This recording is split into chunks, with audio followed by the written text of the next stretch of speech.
Well, our top story on World DNA this morning, the political landscape of Sri Lanka. It's changing and rather swiftly. Well, the island nation's new president, Anura Kumara Dissanayake, has called for a snap parliamentary election on the 14th of November. The development came late at night, just moments after the president dissolved the 225-member parliament.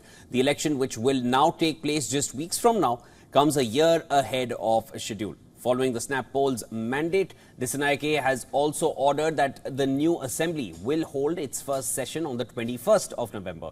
Dissanayake's JVP party only had 3 seats in the now dissolved parliament. The development comes after Dissanayake picked his prime minister and also announced his new cabinet.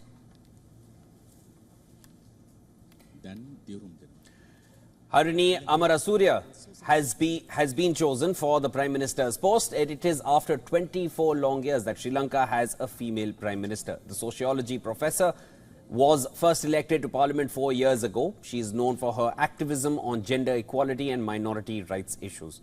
This brings us to the cabinet. AKD will be leading the smallest cabinet in Sri Lanka's history, far reduced from the former cabinet that had 17 members. The JVP only had 3 lawmakers in Parliament till it was dissolved. All portfolios had to be divided among the elected lawmakers, and this includes the president himself, the prime minister, and 1 more lawmaker, that is Vijita Herath. However, it remains to be seen if voters grant greater representation to the JVP-led NPP alliance in the upcoming snap polls. Should that happen, Dissanayake will be able to further allocate portfolios to leaders that win the November 14th election.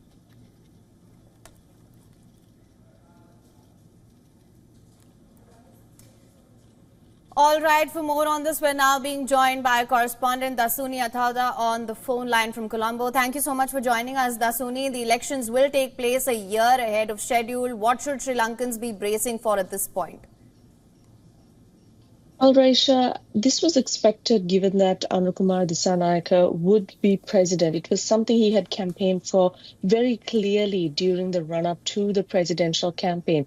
What this means now is that political parties in Sri Lanka have to swiftly move towards campaigning for yet another election, this time to secure their own seats, which is quite different than campaigning for one single candidate.